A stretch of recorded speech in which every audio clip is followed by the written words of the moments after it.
blanket everything and think that everyone is privileged, because everyone is not. And I can see, I heard it in the acting Prime Minister's voice. I have heard it in almost everyone's voice. Everyone is scared. Everyone wants the best for this nation. David, I'd like to make a response to the caller. Sure. Who's speaking? I don't want to be rude and interrupt the caller. But, this sounds like Richard Carter. Yeah, it is Richard Carter. Yeah. So one of the really important words that the caller used just now was survival. And we are actually trying to ensure that there is the survival of the population. We are dealing with a situation where there's a very serious disease that we are confronting. Just hold on a minute. There's some talking in the background, and it is distracting us. So bear in mind that it is coming out on air. Thanks. Yes. Okay. Yes. Is that any better? Yes. Go ahead. Yes. So we are certainly not in a perfect situation. We are dealing with the issue of survival, as the caller said. And first of all, the village shops that we have said will continue to be open represent a situation where people can go to those shops and purchase their groceries in the course of the next 2 weeks, but while the supermarkets have been closed. The costs are higher. Well, it's perhaps true that the costs are a bit higher at those shops. That is perhaps true. But the alternative is to open the supermarket and then face the situation that we are facing this morning. We have also made provisions for those persons who are particularly vulnerable, and through a number of measures that the government has announced. And as I said, this is not a perfect situation. We did hear a couple of recommendations coming from yourself and from the caller in relation to how you deal with persons when the supermarkets are allowed to reopen. And those measures are already under discussion as to which ones would be the most appropriate in our context, whether we go by the surname of the person, whether we go by national identification number, which thankfully most Barbadians would be in possession of. And when the supermarkets are allowed to reopen, there will be accommodation that allows us then to reopen with a systematic approach that avoids some of the confusion and chaos that we've seen this morning. Now, from my end, I have been reading, for instance, concerns about what happened in Italy. When they locked down, it is alleged that they locked sick people in with people who were not sick. And that raises the issue now of how are you going to try to ensure that people who come down with this illness in the period of lockdown are identified as quickly as possible, and that we have more testing, because as has been recognized, there is a need for us to increase the testing across the board. Yeah, so first of all, in relation to identification of persons who become ill, one of the principal steps we are taking is following those persons who are on the contact tracing list. These are people that we know have had some level of exposure. Those persons are actually being checked daily by our public health officials, essentially to check whether they become symptomatic. Any indication of those persons becoming symptomatic, those persons are immediately taken for testing. So that would take care of the persons that we have a reasonable suspicion of exposure and who are most likely to have been infected. We also have the challenge of persons who may have become infected outside of that contact list. For those persons, the advice has consistently been, if you are experiencing respiratory symptoms and you think you may have COVID-19, call the hotline or call your doctor, and then the advice will be given as to how to proceed. So both of those instances of persons on the line list or persons who may feel that they are coming down with COVID and they're experiencing symptoms, those are taken care of in terms of how we go about it.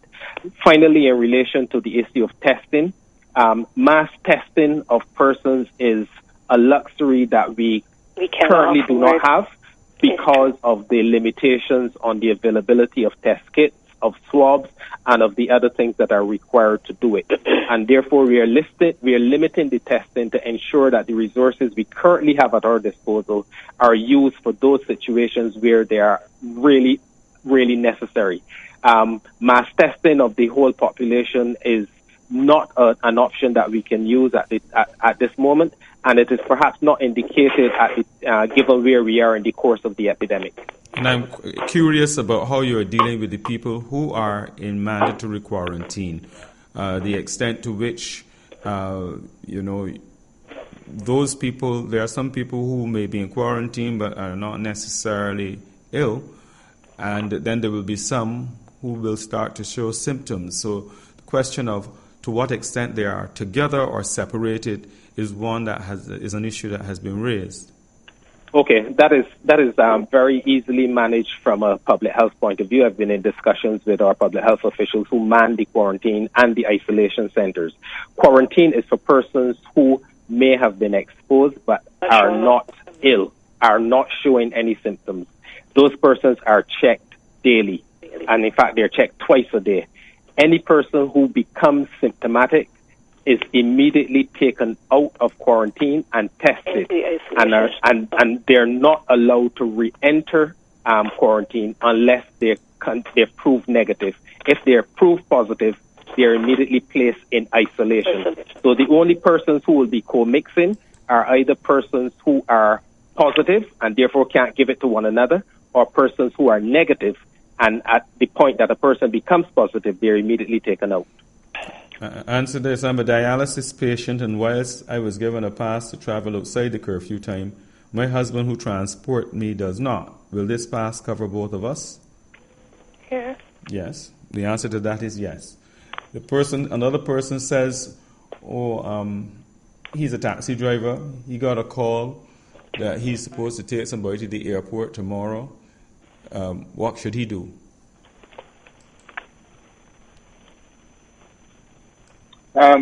Sorry, David. No business for him? Well, the fact is, people who are in the essential services have to be transported. I don't know if he's saying that he has to carry a passenger to the airport to depart from Barbados. Yes, that's what he's saying. Yeah. Well, and what time is the flight? What time is the flight? Not that you would have that information. I don't have that. But there are a whole set of things I'm sure you didn't. That was a rhetorical question. Right. And there are a whole set of considerations that we need to take into account. But here's what we suggest, okay? It is a challenge for the system to process individual applications. It's true. We're doing our best, but it is simply an administrative nightmare. In the last hour, I've got a request for 281 exemptions coming to my direct email address, and that has nothing to do with the ones that go to the ministry. In cases where people belong to a representative body, so if there's an association, like if he's a part of a co-op or something, the co-op should write so that and indicate these are our people, and we need a limited pass for these, and we can put a system in place, and that's exactly what we're trying to do. But to try to issue an individual pass for him presents a challenge, and I have to say that there are also some law enforcement considerations, because we have no way of validating what an individual is saying. And so therefore a man named John Brown can write and say, I am a caregiver. I want to deliver care to my dear aunt or something. Because we have no way of validating that information, we have to be very careful in saying, yes, you're being issued a pass, because we have to remember that while all of this is happening, the criminal element is still very, very hard at work in Barbados. It is true. And therefore, that's a consideration that we are taking into account, okay? Yes. Okay, let's take another call and let the person who asked me for the hotline number know that number is 536-4500. 536-4500. Good morning. Well, it's noon in Barbados. Hello? Good afternoon. Yes, good afternoon. Mr. Ellis. Hi. I want to share some of, there should be similar concerns that other callers would have voiced with regards to the government making the decision that they made, which has created the chaos that I have seen at, for example, Sky Mall. Warren's the price marks and the Cautionless and the Massey's and so forth. I strongly believe that what the government should have done was to announce on Sunday that on Friday at 5 the whole country will be shut down, which would have given citizens 1 week to prepare for the shutdown. The government has made a blunder, plain and simple. All the in Beja parlance, highfalutin words and talk, right? They have made a blunder in this regard. I'm also asking the question: where is the disaster emergency management? Where are they in all of this? Because I haven't heard any spokesperson from that organization making any statements, and I would hope that they played a role in this whole disaster, because this is disaster management. And to me, the brains that are in that organization should have had some role, if they haven't, right, in this whole management, because it's pure chaos. What the government was trying to avoid of the mass gathering of persons, right, they have created today by the decisions that they have made. They have blundered, plain and simple. They have put persons' lives in danger, even although we as citizens are responsible as well. Okay? For example, at Trimart today, Sky Mall, there was no proper system of persons 6 feet from each other, right? There were persons who were there to pay the digital bill. There are persons who were there from the supermarket. So I'm asking myself the question, where is the leadership and where was the conversations having with regards to the supermarkets and those as to how persons, their employees, right, or some form of security, right, is supposed to have persons in line? Because it's pure chaos today, not on the roads, but at the various establishments. Let's get a response from your comments. Who's going to take that? The acting PM? Yes, I'll take that. I appreciate the concerns which the caller has expressed. I mean, I don't think that there's no precedent across the world for how we are supposed to do this. I think based on the medical evidence that we have been presented with and all of the data, we felt it was in the best interest of the country to be able to do the shutdown at this time. And because people were not adhering to the warnings, it made it particularly difficult for the Ministry of Health and the health officials to be able to manage the situation properly. We accept that, yes, people have rushed out to the supermarkets and to the various concessionary places to be able to purchase items. We regret that people are not adhering to the social distancing, but I believe the situation could have been far worse as well if we did not take steps at this point in time. All of the persons who operate businesses have said the same thing to us.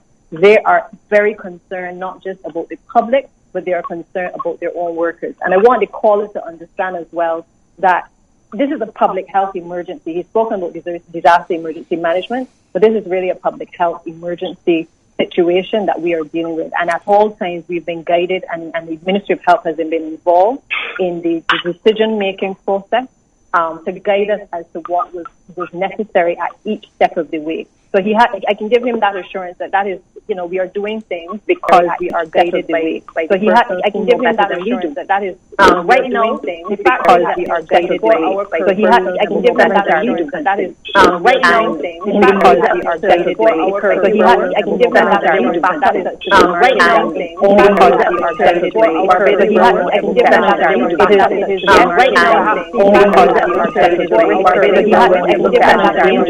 is right now.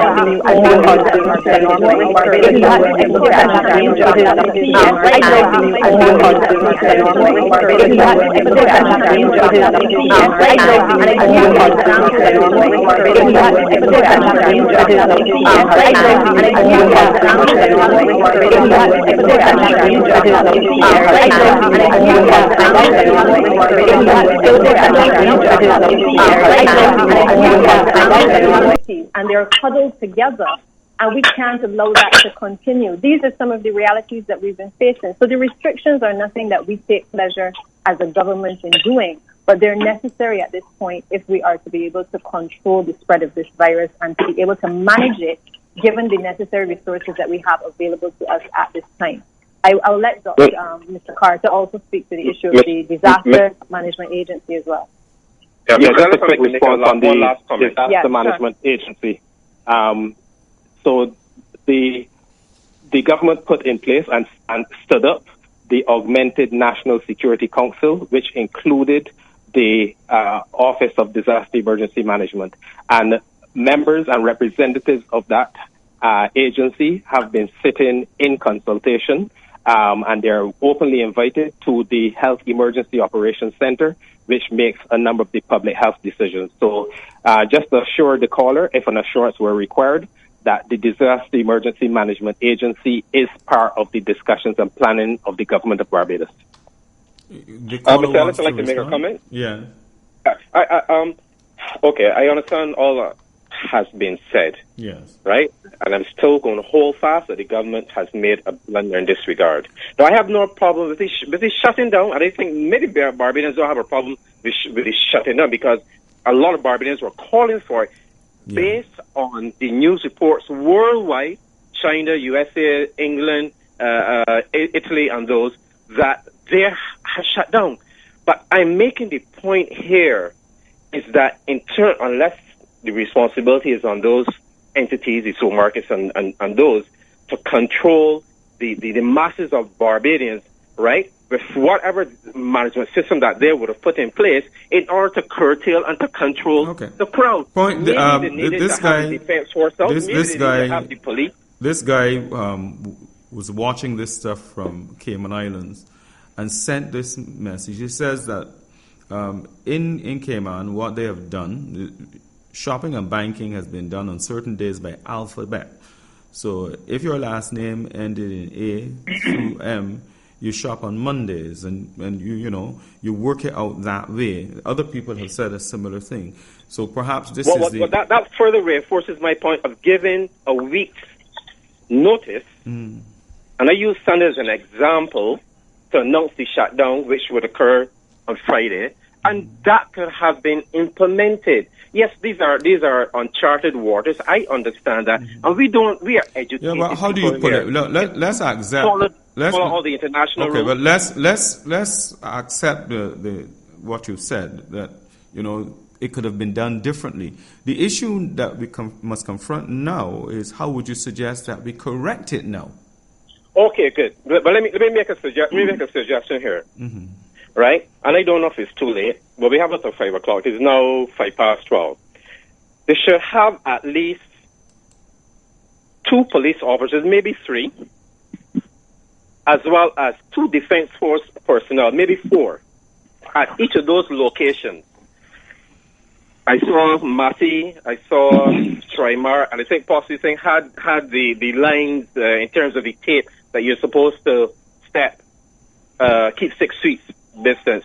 That is something, by having the law enforcement and the defense force there, could have been or should have been implemented, because the normal staff that I saw today could not handle the crowd that was there. Okay, so let me ask the Attorney General. Let me ask the Attorney General and the other members of the panel to respond. Yeah, if I can, David. Sure. Now let's remember that this is our first tightening of the restrictions of an existing curfew. When the Prime Minister announced the curfew last week, a curfew order was made and a curfew directive was given. And let me say that we were in discussions last week, before the curfew was first imposed, with the supermarkets and so on, because we needed them to understand what we were doing, because there was the potential of these very crowds. And in our curfew directive, sir, we put in a provision which says very clearly that the owner and operator of every business shall restrict the number of persons within or outside this establishment at any one time in order to ensure that a distance of at least 6 feet is maintained between every person.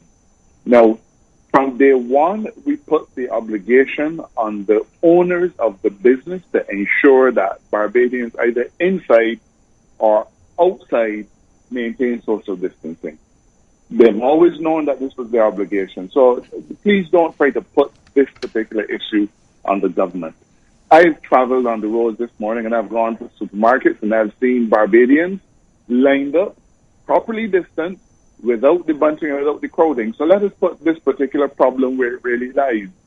That Barbadians, yes, we accept that panic causes people to respond in different ways. But we still have to say that Barbadians need to recognize that for their safety's sake, they need to be 6 feet from the person in front of them, and the person behind of them has to be 6 feet away. Now we could send extra police there. There are already police there.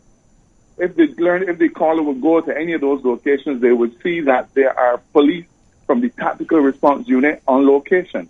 But the fact is that Barbadians still have an obligation to be disciplined themselves. How is it that at some places people are standing up properly distant, while at others that isn't happening?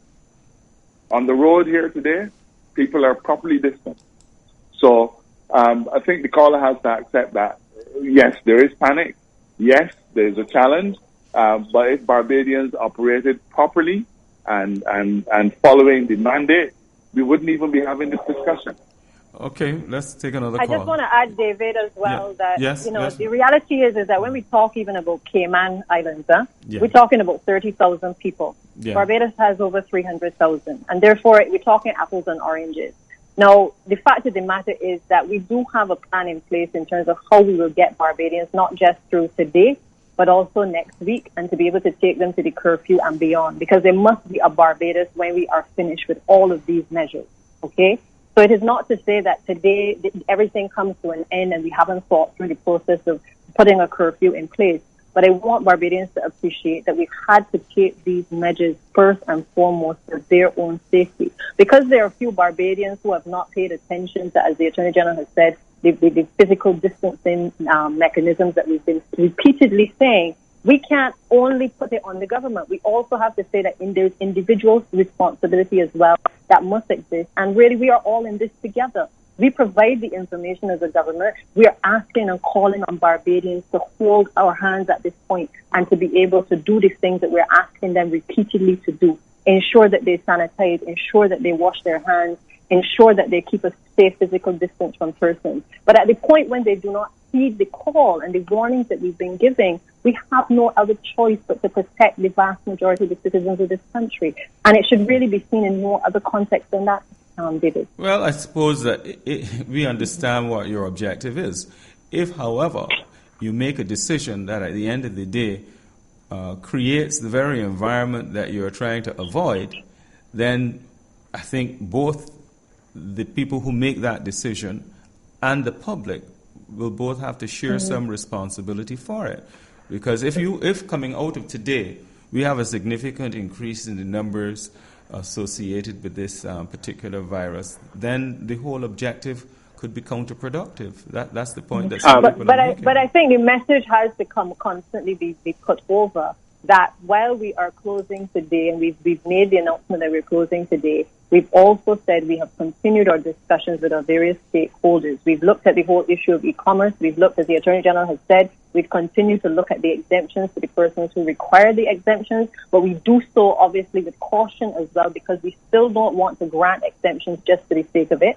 And we've done it within limited categories of persons, but we continue to even talk with the food distributors as well. Okay. So those are the things that we are trying to put the mechanisms in place. And I know that we also have provision for persons to be able, as was said earlier, to look at the alphabetical or even through the ID card of being able to have specific days when persons may be able to go and do their shopping within limited hours. Okay. So we're not just planning for today, we're planning for next week as well. And I must tell you, the subcommittee of cabinet is actually meeting tonight. I mean, we speak throughout the day, but we are meeting tonight at 8:30 when Bajans will be at home, because we understand that we are leaving no stone unturned in order to be able to find the solutions to this problem. Fine. This person says that they are a nurse and they showed symptoms and they were in self-quarantine for 14 days. But she isn't receiving any calls about her condition. She said she made calls to no avail. And she isn't able to get supplies. No help is being offered. And the question is, how would she go about getting her medication and other necessary supplies? Apply this to her and any of the other people in the health services who may be facing that kind of challenge? Well, in relation to the lady, it's unfortunate that she's not getting the supply, or that no one has actually reached out to her, because I know through the Ministry of Health they've put some systems in place to be able to address that. I don't know if you can speak to the caller perhaps offline and take the information so that we're in a position to reach out and just give that information to the Chief Medical Officer. But if she would cooperate, I would certainly ensure that we follow through with that. Let me just say to you as well that we've been looking at persons who are obviously healthcare workers. I know it started today. To allow those persons to be able to go within a specific time to the supermarket to be able to do their shopping, because we believe that those essential workers on the front line should also be given the opportunity to be able to have access to groceries as well. So, as I said, it is not a case of planning for today, but we have to be in a position to control this thing at one juncture. I don't think we can sit here and say, well, had we not done this or had we not done that we would be in a better position or a worse position. It is of concern, yes, but I think we have to take the steps that are necessary given the facts that are presented to us by the medical profession at this point in time. Thank you. Let's take another call. Hello? It's yes, 12:16. Hi. Good afternoon. Hi, good afternoon. This is Joyanne here, David. The question is for the Prime Minister, Acting Prime Minister. We had a number of disconnections this morning regarding the telecoms companies. Is this something that you can look at and maybe use your office to reach out to these agencies and ask them to kindly reconnect the services maybe over the next couple of days and work with the government? Because there are a lot of lines right now at these agencies, long lines. People are frantic and they're trying to get their phones on.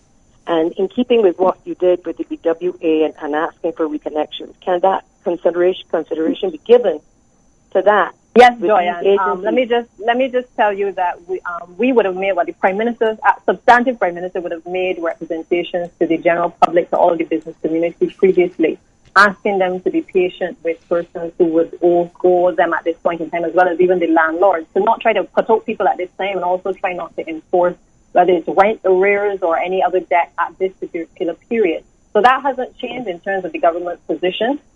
It has come to our attention in relation to the issues that many persons are encountering with their bills today. I think even one of my cabinet colleagues had also expressed that he had some issues with a notice that was sent to him for disconnection as well.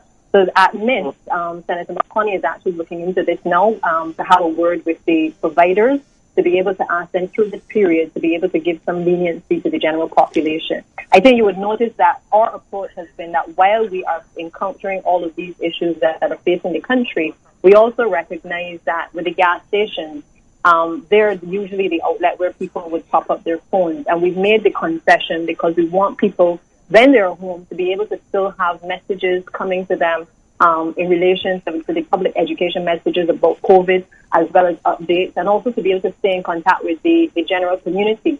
So it's not a case of that we are not tuned into what is happening, but we are appealing to all of the service providers really to cooperate with us and the citizens of this country at this very difficult time. Okay. And one more question. The transport board buses, what time would be, for the commuters, what time would be the last bus then this afternoon?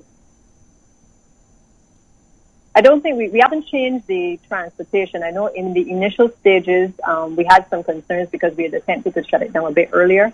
And a number of the healthcare workers and the essential workers who work shift work, we recognize that a number of them would have required the bus service to be able to run.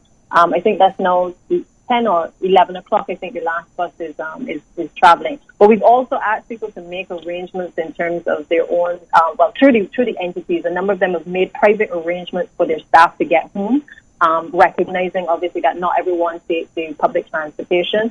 We've also made some concessions in relation to persons who are part of the essential services where they would require a driver or a dedicated driver to basically take them to and from their place of work. So as those requests have come in, we try to accommodate, but we've not tinkered with public transportation. I mean, obviously, we're asking people to continue to follow the guidelines and only to leave home if it is absolutely necessary and within the confines of what we've stated. And if once there is that compliance, I think we should be able to manage the situation a lot better. Okay, thank you. Let's take another call. Hello? You're on the air. Hello. Good afternoon, Mr. Harris. Yes, sir. This afternoon. No, I am just calling to say that I can understand the situation as it is in Barbados now. And I will say without apology that Barbadians, I think, are contributing basically to some of the chaos here, and they can't look to put the blame on government in certain things, because some of the things that I am seeing as a Barbadian, and I am one that believe I will adhere to the protocols, but there are some things that I am seeing as well that coming in decision making that I think needs to be looked at seriously, where we are talking about the elders, we are talking about the people, the merchants, we are talking about bankers and all these things. Now, I am saying that I understand what the Prime Minister would have said, that she would have appealed to some of these agencies not to do certain things and so. But when you make an appeal, it doesn't mean that the person that you're making the appeal to have to carry it out. You have a question for the I believe, panel? yes, Mr. Harris, that at the end of the day, that they need to do it. What I am dealing with is that we have mortgage companies, we have the banks, we have everything. I would like to know if when a directive was given that people that paying mortgages and things like this in this particular situation, that no interest and things like this will be put on if they don't pay in time and so on, given the circumstances and things of the day. I know why I'm asking these questions. We need that sometimes when the government is making decisions, that they come out and don't make appeals to the people who could say, well, that may be good, but I can still do it. I still got the opportunities to do what I want to do. Okay, sir. Let me get to find out if I there's just any want response. to say, David, to the caller that, that has never been the Labour Party way to just be, high-handed in the way that we do things. We have always been in consultation with the people. We've always been in consultation with our stakeholders. We try to appeal to the good sense of judgment of all individuals first and foremost. It is only when people do not heed that, as we said the other day, hard ears, you won't hear, wave and feel. Every Bajan understands that saying, and it is in that context. Parents always tell the children, you must not do X, you must not do Y. But when do they get the lashes or when do they get the discipline? It is when they have repeatedly ignored the warnings. It is only then that you have to take different measures. So all I'm saying to you is our government has never been one to just be high-handed, and I don't believe under the leadership of the current Prime Minister that is going to be the intention. It's certainly not going to be my intention. We are going to continue to consult with our people. We're going to continue to encourage them to do the right thing, because I know that Barbadians know to do the right thing. And this may be difficult, but I think we have to continue to just appeal to their good sense of judgment in this situation. It's 12:23. Let's take another call. Hello. You're on the air?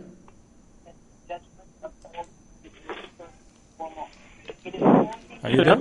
Hello. Hi, good morning. This is Brasstacks. It is. Good afternoon. Hi, good afternoon to you, sir. I have two quick questions.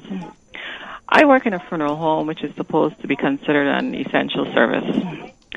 Now that we have gone on the 24-hour lockdown, the question is, does the staff here need to get emergency passes? The answer to that question is simple. Yes, you will have to get emergency passes, and therefore the funeral home would be the entity to make those arrangements on behalf of the relevant staff. But I'd also like to urge that even though we're going to accommodate essential services, we're still asking that we try to reduce, where possible, the number of staff. And while this may not relate to your particular operation, what we're saying is if an entity normally operates with 15 staff, you may be exempt in these circumstances, but we'd like you to try to help to reduce person-to-person contact by just if you can, maybe to 5. But your funeral home would be the entity to make contact and the arrangements for the passes, not the individuals who work there themselves. Right, okay. My second question would be, we have staff who would work at the funerals, and then we also have staff who would be moving bodies from the hospital to the funeral home. I'm not sure what the question in relation to that is. Funeral homes, by virtue of what they do, are going to be are considered to be an exempt service. So the people who move the bodies are an integral part and parcel of the operation. So I'm really not sure what the question is, but if you're trying to find out what is the scope of the exemption, I'm saying that the people in the funeral home, the staff, whether they deliver the bodies or handle the funeral, those individuals are exempt and therefore entitled to get passes. Okay. Okay. Thank you very much. Thank you. You're welcome. Ministers and COVID Czar, we're going to have to break for the news at 12:30. And I hope that when we come back, we'll have you to answer any other questions that members of the public may have. This is Down to Brasstacks. These are some of the biggest sports stories of the past 4 weeks. This is Sports Month in Review, in association with Amaze Inc. Amaze has immune boosters to boost the immune system, to keep the flu and the viruses away. Call 420-7809. The head of U.S. anti-doping, Travis Tygart, fears some athletes will take advantage of reduced drug testing during the coronavirus pandemic. Tygart says the outbreak opens a window of opportunity for those not willing to compete clean. Chairman of the National Anti-Doping Commission, Dr. Adrian Lord, says out-of-competition testing of Barbadian sportspersons is still intact despite the suspension of sport. Barbadian Zane Maloney is the early leader of the 2020 Radical Caribbean Cup, following a hat-trick of race wins in the opening round at the Bushy Park circuit. He now holds a 26-point lead over champion Stuart Maloney in the 5-round series. The St. Michael's schools surpassed their one leaders Combamere in both the male and female categories to take top honours during the final day of action in the Frank Blackman zone of the Power 8 BSAC Championships. St. Michael amassed 443 points ahead of Combamere, Springer Memorial and Queen's College. Among the boys, St. Michael dominated once again, with Combamere second, St. Leonard's boys third. Off and running the under 17 girls 200 meters, and they're going like a freight train coming through the bend. The early leader is Elia Agard of Frederick Smith. Agard of Frederick Smith here comes as well. Nia Brown into the home stretches. Agard, Nia Brown, and also Beyonce Waldron. Brown has the lead. It's Nia Brown in lane number 2. Here comes Agard. Brown is going. Agard is coming. Agard on the line gets it in 24.83 seconds. And that was Sports Month in Review, in association with Amaze Inc. Amaze has very effective, powerful natural products for cancer, hypertension, diabetes, eye problems, acid reflux, colds, flus, viruses, and much more. Excellent immune boosters to help give your body added resistance. Remember, Amaze has the real Arginine, open Monday to Friday, 9 to 6, Saturday, 9 to 5, or as stipulated by government regulations. Come in or call us at 420-7809. For radio programs, video testimonies, updates, and other details, visit www.atamaze.com. I remember when I was a child and Mommy used to take me for walks. She would pick me flowers and do anything to make me happy. Well, these days, I take her for walks in her wheelchair, and it's my turn now to do everything to make her happy. That's why I only trust Hospital Pack Briefs to keep her dry, protected, and comfortable. Because it's my turn now to take care of her the way she took care of me, with only the best. Hospital Pack Adult Disposable Briefs, another trusted brand from AA Lakees.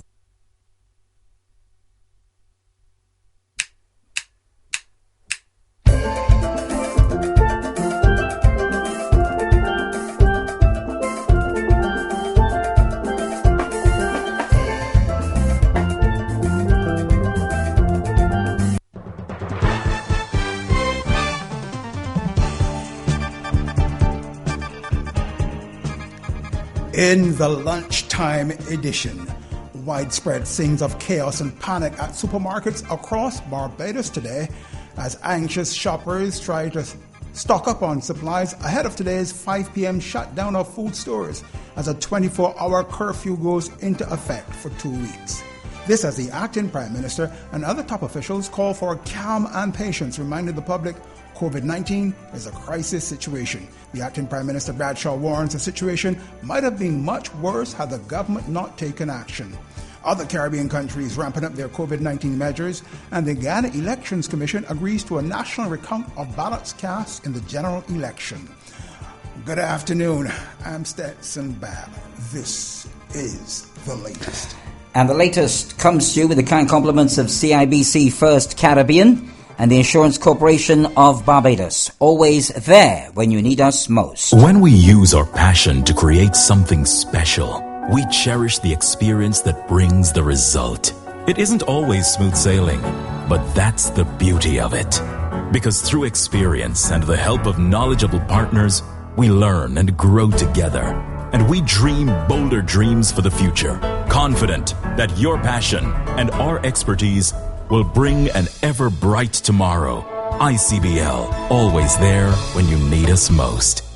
CIBC First Caribbean informs its clients that in compliance with a directive given by the government of Barbados, all branches will be closed until further notice. Clients are encouraged to use the bank's online banking, mobile app services and instant tellers where possible. CIBC First Caribbean thanks you for your understanding as it works to ensure that its clients and employees remain safe during this period. Motorists, shoppers, and even law enforcement reported widespread scenes of chaos and even panic at supermarkets across Barbados today as anxious shoppers try to stock up on supplies ahead of today's 5 p.m. shutdown of food stores. A 24-hour curfew goes into effect that will last for 2 weeks. Worried supermarket proprietors called for police support as crowds grew and scuffles even broke out. The police public relations officer, the acting Inspector Rodney Innes, was among the officers on mobile patrol this morning. He was very concerned about what he saw. Patrols have been on the road. We've been dispatching officers to assist various supermarkets and mini-marts with crowd control matters. Personally, I've been on the road and I've stopped at a few establishments from Popular in Kendall Hill, Cherish in Swan Street, Jordan's in Fairchild Street, and Chanel's in Colmar. All of them have the same problem. There are people congregating in mass, I mean close like sardines. They're not acknowledging the 6-foot distance protocol. There have been cases where persons have been fighting for trolleys and pushing to get in front of each other. Scores and scores of people trying to enter the supermarket at the same time. You know, a situation of panic. And they don't need to panic. We've spoken to most of the managers. Many of them have requested the assistance of police officers to allow some sort of order at the entrances. We have tried to assist how best we could, but that is not something that can be sustained. Most managers have been asked to get the private security on board, uniform private security, so that they can lend a hand in sorting how persons should enter and exit the establishment. But Stetson, what we want from the police force to let members of the public know is that we are battling a pandemic. And certainly the protocol, the health protocol of maintaining that 6-feet distance between you and the other person must be maintained. There's no need to panic. Managers have said that their stores have more than enough to supply everyone. So we just need to be orderly and everyone will get through. And whereas supermarkets had promised to allocate a period early this morning for health practitioners on the front line, a medical doctor tells Stockholm Network News of leaving home at 6:30 a.m. in order to be early in line. But after being confronted with scenes of what she called chaos and standing in line for 3 hours, she left with no groceries and a lot of frustration, worried as well about the health risk in such crowded circumstances. Frustrated, sad, and worried.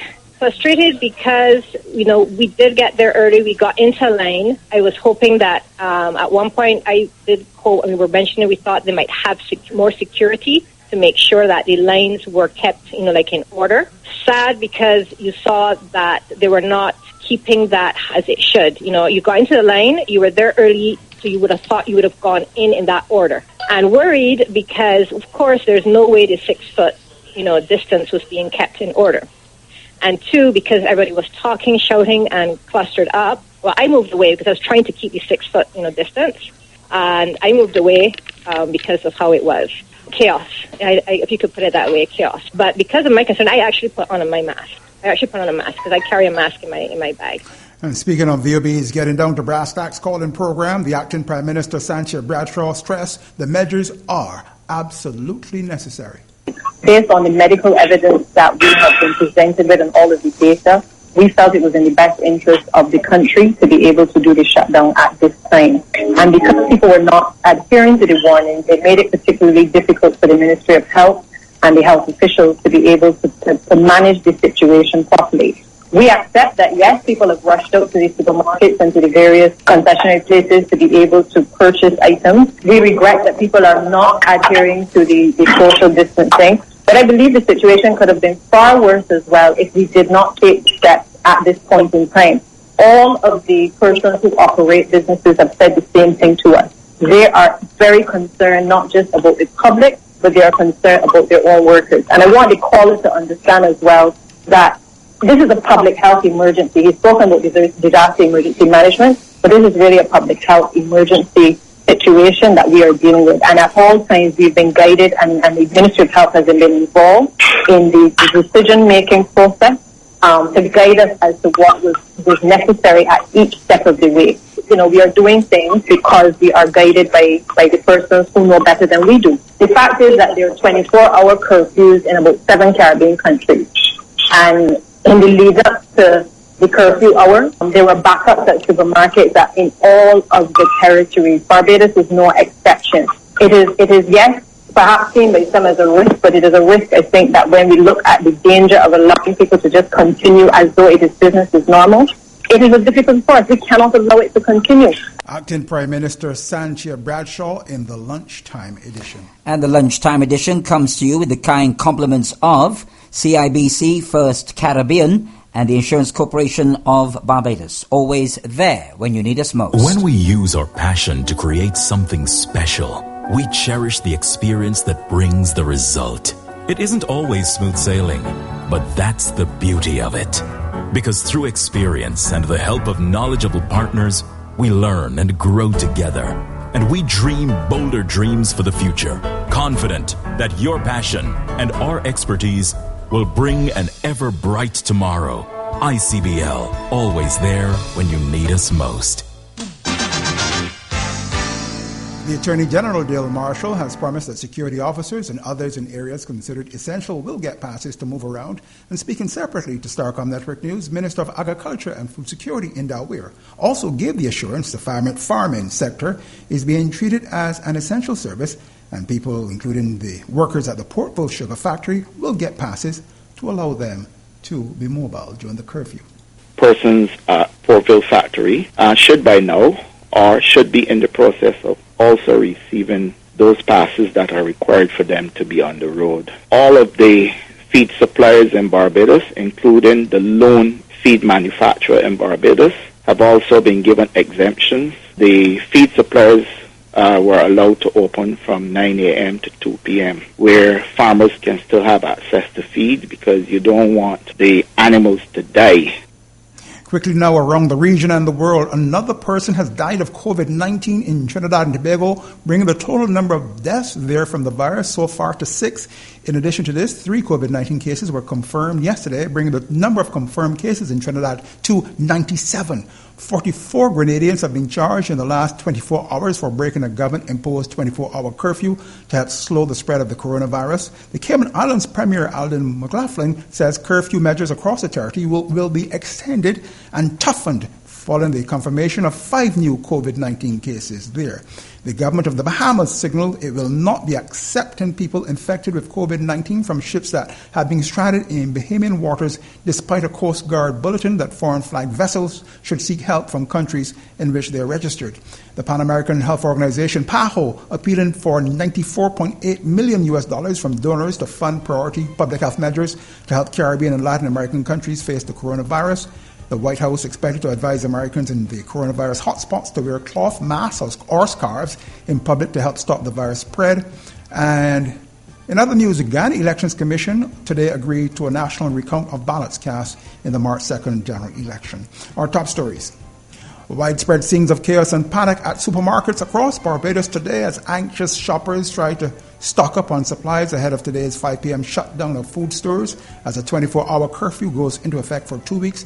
The acting Prime Minister warns the situation might have been much worse had the government not taken action. In the lunchtime edition of the latest from Starcom Network News.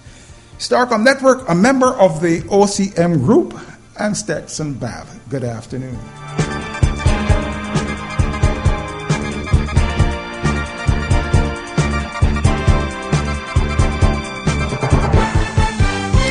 The latest came to you with the kind compliments of CIBC First Caribbean and the Insurance Corporation of Barbados. Always there when you need us most. In times like these, when the world around us is changing and our country is faced with uncertainty, we provide the answers to your questions. Bring calm and hope into your life. Starcom Network, urging you to play your part in preventing the spread of the coronavirus across VOB country. Stay at home. 92.9 FM. We are everywhere.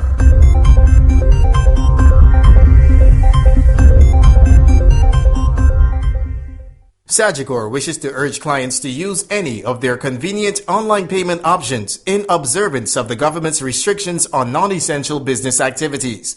Arrangements are also in place to manage claims and renewals at a safe distance. For detailed instructions, please visit www.sagicor.com/inthistogether or call 431-2800. Also note that roadside assistance has been temporarily suspended for your safety during this time.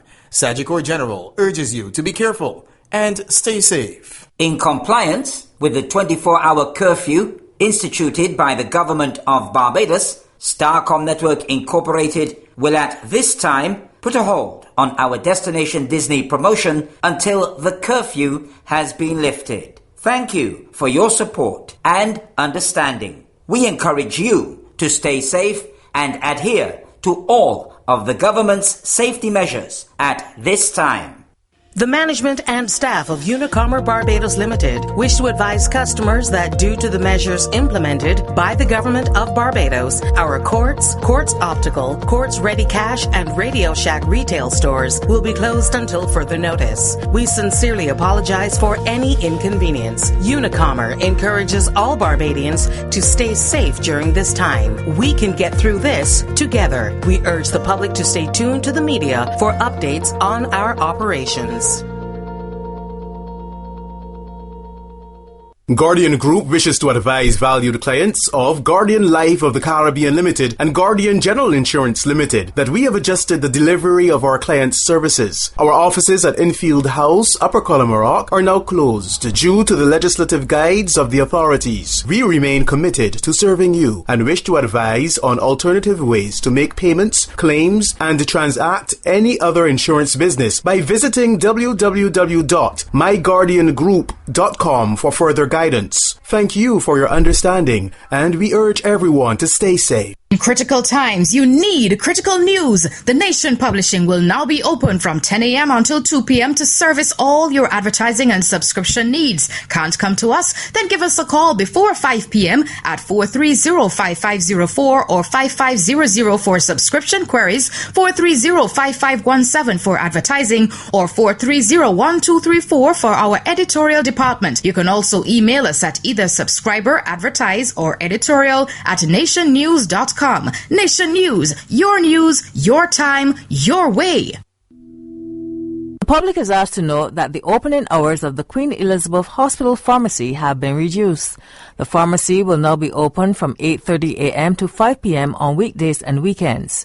This is in response to the Government of Barbados' declaration of a public health emergency and the subsequent announcement of a curfew from Saturday, March 28th until Tuesday, April 14th from 8 p.m. to 6 a.m. for all residents except those who form part of the essential services.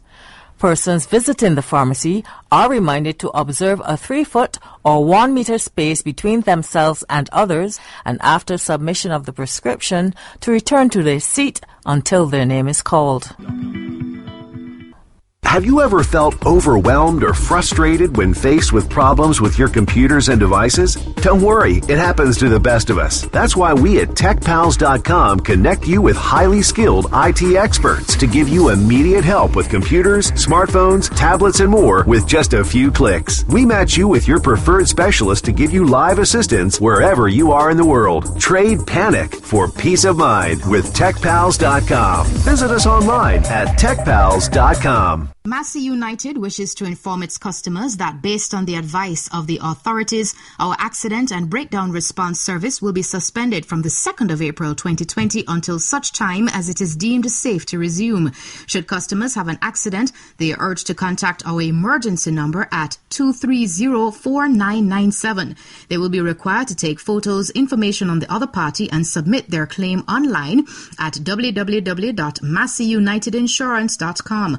We thank you for your understanding, as our actions are in the interest of keeping you and our Massey United Insurance family safe. Want the latest news without having to leave your home or office? Stay exactly where you are. Allow Nation News to come to you. Subscribe now via phone by calling 430-5503 or 430-5504, or simply send an email to subscribers@nationnews.com. Now you can have news on the go and in your home with our digital and print subscriptions. Subscribe today to stay informed with Nation News. News you can trust. Wow. Wow! Wow! The bigger the craving, the bigger the wow! Introducing the Wow Box by KFC. The Colonel's original recipe sandwich. One finger-licking good piece of chicken and crispy French fries for that wow price of $15.95. Get even more wow with our Wow Bucket. 8 pieces of finger-licking good chicken, 4 medium French fries, and 4 buttermilk biscuits for the $50 wow! That's a savings of $24. The KFC Wow Box and the Wow Bucket. Worth every wow. KFC. It's finger-licking good. Wow. Okay, well, we continue to get a reaction here on this edition of Down to Brasstacks. So some of what's been said before. You know that we continue to have a situation out there on the streets where there are a lot of people lining up to get into the supermarket. The government has basically responded. We've had some officials of government here on the program. In particular, we've got the acting Prime Minister, Santia Bradshaw, the Attorney General, Dale Marshall, and we also have the COVID Czar, Richard Carter. But, ladies and gentlemen, you should hear some of the reaction that I've had here. One says this is a major mistake by a government that has so far not panicked. Italy and France are also on lockdowns of the whole country, but the pharmacies and supermarkets remain open. The answer is to extend food shopping hours to about 10 p.m. during the shutdown. After a few days, the consumer panic will cease. The new measures are bringing panic to the country. The person feels that the government has created a run on the supermarket. And if you say you're closing a bank, everybody wants their money now. If you say the banks are open, people leave their money in. The government has destabilized itself and will have to reverse course this weekend in the judgment of that particular person. Here is another one which I got. This person said, and this was sent to me at 12:30, he said, I'm here in a line since 8 o'clock at Massey Warren's. The video does not relate to Massey because they sent a video just before that. People are orderly here. But the person expresses the view that it appears from what the Prime Minister has said, that the decision was taken to, according to this person, punish the public for a few who did foolishness. It's a blunder in their view. The person says they believe it will get worse just before closure. And we shouldn't let the powers that be minimize this situation. Somebody else makes a query. They say bakeries are among the list of essential services that can remain open. But the public cannot go to buy the bread. Why then are the bakeries open and essential? Same thing for egg producers. Are the eggs to stay out and rot? Or can they be delivered by the producer? Or can the public go to buy? valid questions. The person says, mind you, I fully understand the seriousness of COVID-19, and I have my own share of anxiety.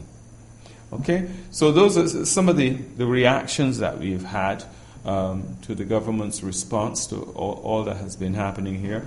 Just let me say to you, those of you who want to find out how to get these passes for caregivers, someone sent it to me, but I think ideally I need to just make sure that that is authentic before I put it out. So let me check on that. Do we have any comments from the panel? Prime Minister, are you there? Is the acting Prime Minister there? Hello?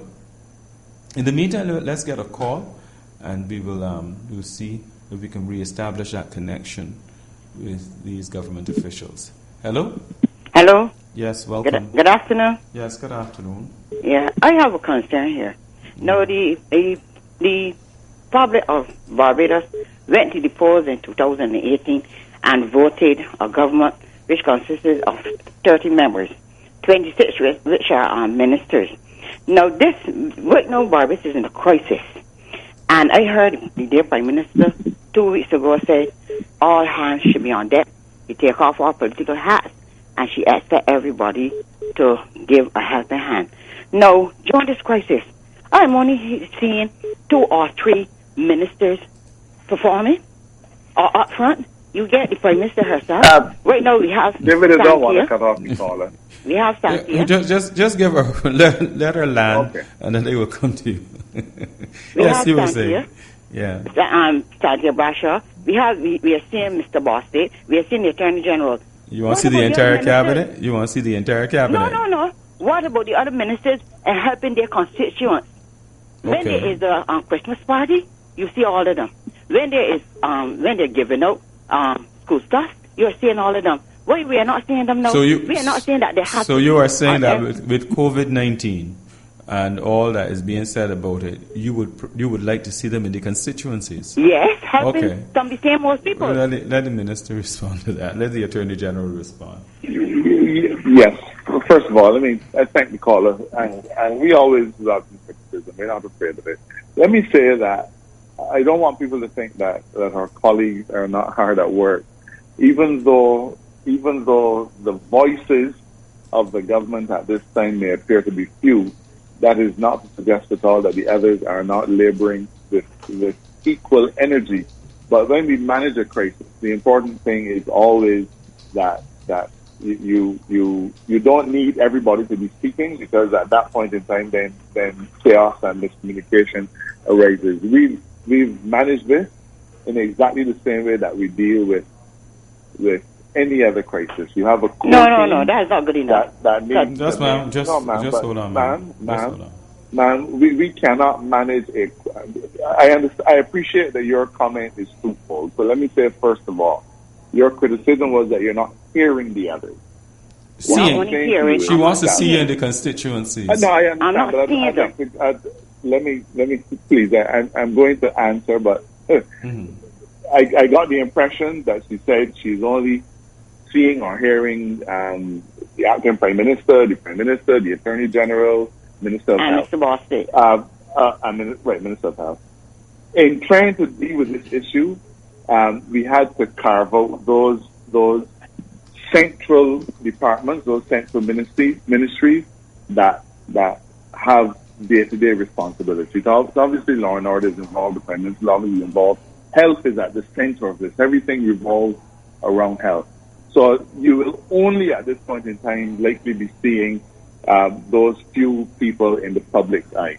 But let me say, for example, that the Minister of Agriculture has been hard at work making sure that the entire agriculture sector continues. Ma'am, just let him speak, and then if we need to come back. Every single ministry, and every single minister has an important role to play in this.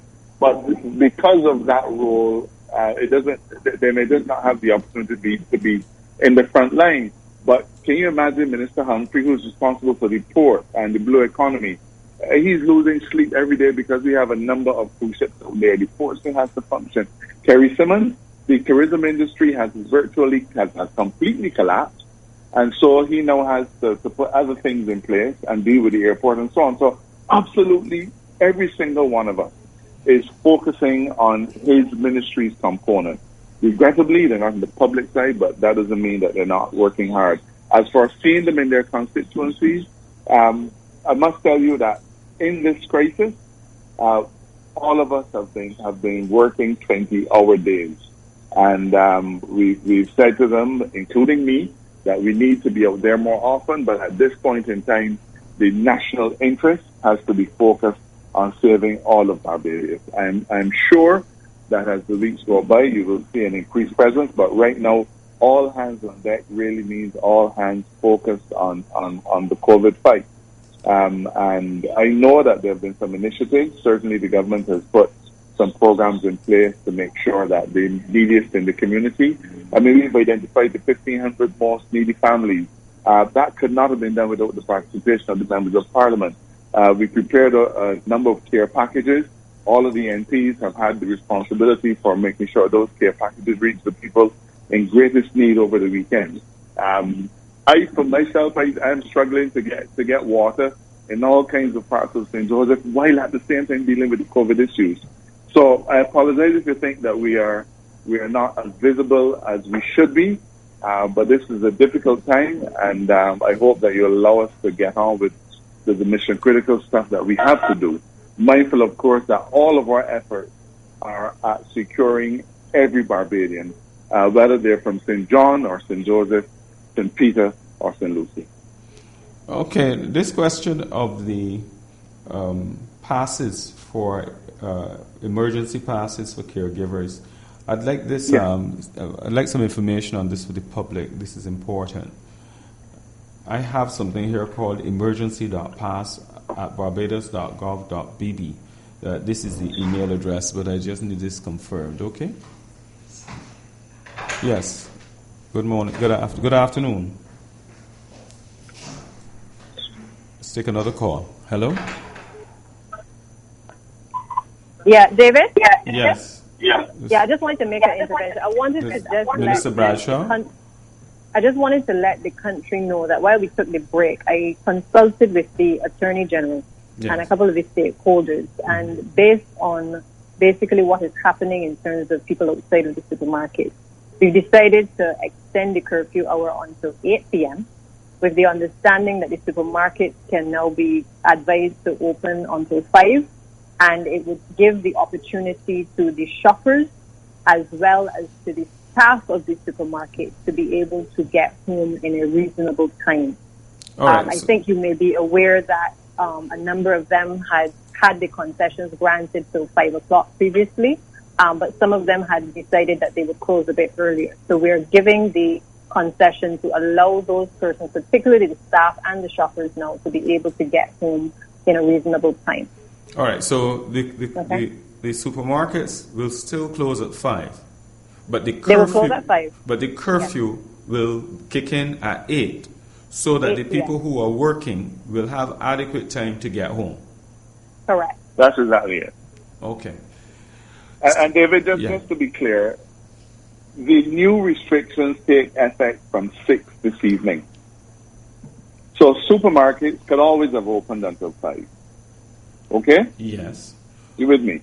Right. But some of them would have taken the decision that because between 5 and 6 just leaves them an hour it was too to tight. Close, clean up, all that kind of stuff, then to try to get off the road by 6 o'clock. So they took the decision to close earlier so that they could perhaps more orderly sort themselves out, secure the premises, and then get staff home. So this, we feel, is an opportunity. Give it until 8 so that it gives them the extra breathing space. And we hope that they will open up their operations for a little bit longer to help to release some of the crush. So the big story now today is that the curfew is extended. The curfew will kick in at 8 o'clock instead of 6 o'clock. That's what. Yes, that'll be it. Okay, let's take another call. Hello? Down to Brasstacks. Yeah, David, it's Busy Williams here. Yes, Busy. I understand that an appeal is out to have Digicel turn back on phones that were automatically switched off. Yes. What I would like to say is this. Nobody made a conscious effort to go and switch off anybody at Digicel. The system is set up so that when people do not pay their bills over a period of time, the switch off is automatic. So no management at Digicel made a conscious decision to switch off anybody. But Digicel is a company that has always been it tries its best to be the best corporate citizen possible.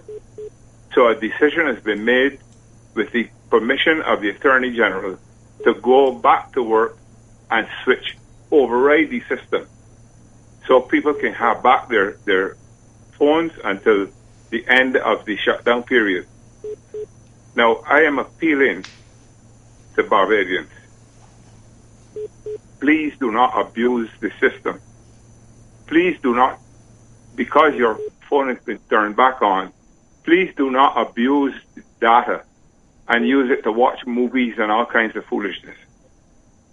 The company is trying its best to be the best possible service provider, and this is the reason we appreciate the business that has been placed with Digicel over the years by people of Barbados, and so this is the reason we are going to do whatever we can to keep people connected and informed. Please do not abuse it. That's all I would like to say. Thank you. And you are speaking in your capacity as it relates to Digicel? As a director of Digicel and and Williams Industries is quite a significant shareholder of the company.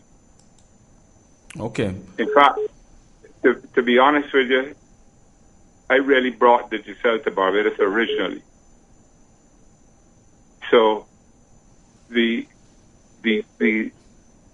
company is very dear to my heart. It's done remarkable service for Barbados, and I want to assure the Barbadian public that there was no management decision made to turn off people in this crisis. It was done automatically by the computer system. And we have to take people back now to override the system and put people back into service. There will be a formal announcement from Digicel about 3 o'clock this evening, another one at 6 o'clock, and it's also going to be announced on social media. But I was asked to make an immediate statement via the call-in programs because the company was getting a lot of negative flack on the call-in program. Okay. So I've decided to do it. It wasn't getting a lot of negative flack. One person called to say that this was a problem that some people were experiencing and they wanted to know whether the government could have used its influence to try to get the telecoms to ease up on these shut-offs. So there wasn't a lot of talk on it, though. A lady called me repeatedly and asked if we could possibly do something to take people off the road. Okay. Now, there are 5 ways that people can pay their Digicel bill online. And they can pay the bills through the post office as well. Okay. So it was surprising to me that so many people were not had not paid their bills. Okay, well, you've clarified the situation for us. Thank you very much. And Dennis, I just want to take the opportunity to thank Digicel and to thank Busy as well for the intervention and just clarifying the situation. Again, I think it speaks volumes to the fact that we have so many stakeholders in Barbados that are trying their best to work with government during this difficult time. And this is just a further example of when we reach out, people do respond to try to ease the pressure off of Barbadians. So again, thank you on behalf of Barbadians and the users of Digicel at this point in time. Yes. Somebody wanted to find out what is the position with wayside vegetable and fruit stalls. Can they still operate? going forward, and I always say let's go. Sorry, David, Dale here. Let's go back to first principles, okay? Yeah. And the principles that we've applied have been to minimize human contact. While wayside vendors were not specially mentioned in the original directive, we've permitted wayside vendors to operate. It would be odd for us to allow Maxi and Popular and all those places to sell, but a farmer who farms and then has his produce selling outside the roadside, we tell him no. So we've been allowing those people to operate, but going into this new regime, as of the new restrictions tonight, I'm afraid no. We are telling Barbadians that they simply have to be off of the road. So we're not going to be giving wayside vendors that opportunity as we had before. Okay, let's take another call. So what I can tell you, though, is that we will also, tonight at the meeting, we're discussing, obviously, allowing people who deliver the groceries, vegetables, things like chickens and fish, to be able to find a system to be able to let them get their deliveries to persons. Because obviously we still allow the farms to be able to operate, and also the poultry farms. So we are mindful that there are people who rely on those deliveries, but we will speak about it later tonight and we'll advise the country at the earliest opportunity. This person says that the IMART pharmacy at Hagar Hall is one that says that they won't be able to continue the delivery service. So they've apologized to the public for any inconvenience. And this writer says that they thought that the above is a necessary service for trying to keep people from going out if companies have delivery services. Now, I remember that originally there was some provision for delivery services. In this new dispensation, does that change? David, we originally allowed delivery services, but when we took the decision to tighten the restrictions further, the reason for limiting the delivery services to pharmacy only is because medication is one of those things that you simply have to get. Not that you don't have to get food, but in order to do a fulfillment request for food, you require a much larger operation. And therefore, when we closed supermarkets at that time, we took the position. It's hard, painful, but we're closing you down, and therefore, delivery services of groceries would have been prohibited simply because the supermarkets themselves would have been closed. In order to be able to do fulfillment, you would have had to bring in people and so on. But as the acting Prime Minister just said, we are looking to see how we can facilitate those enterprises going forward. If, based on the science, we can be convinced that there is minimal risk by having people in the enterprise packaging and fulfilling groceries and then delivering orders and making payments and so on, if that can be done within what worked for us, then we're going to try to see how we can accommodate it. But the reason the food delivery stopped was because we closed supermarkets, leaving only pharmacies open. Okay, now this person says that as a young citizen of this country, I am in awe at the way that my fellow comrades have chosen to handle such a crisis. In my humble opinion, the administration doesn't need to be in a position to be defending themselves at this time. There will be plenty of time for that later. Bajans simply need to listen, observe, think critically, obey, and act more responsibly. Persons need to stop abusing the privileges they are being granted and cooperate with the administration that we selected. Barbadians are simply acting out of emotion and not out of critical thinking and problem solving. And I bring that to you because in all of this, you have people who are going to be critical, and then there are going to be people who are supportive. And the whole idea here is that we bring you that balance. This is down to Brasstacks. David, as a former director of youth affairs, I applaud that comment by the young contributor, because that is all that we've been asking for from the very beginning: observation of the rules and the principles that have been set out to protect all of us, to ignore the selfish behavior that we may be tempted to embark on, and to act with compassion and reason and support of our fellow men. If persons follow those basic principles, and those are basic principles of living in any society, then some of the things that we've observed, we would not have been observing. How difficult is it to try to mobilize people towards this kind of action in a country that has long been complaining about lawlessness on the streets with the ZRs and now additional drivers, a country that has seen motorcyclists wheeling all over the place? When you look at the issues of discipline and what people have been complaining about in Barbadian society in recent years, it has reached a point where one would expect that there would have been a high degree of defiance against following these particular rules. That should not have taken anybody in government by surprise.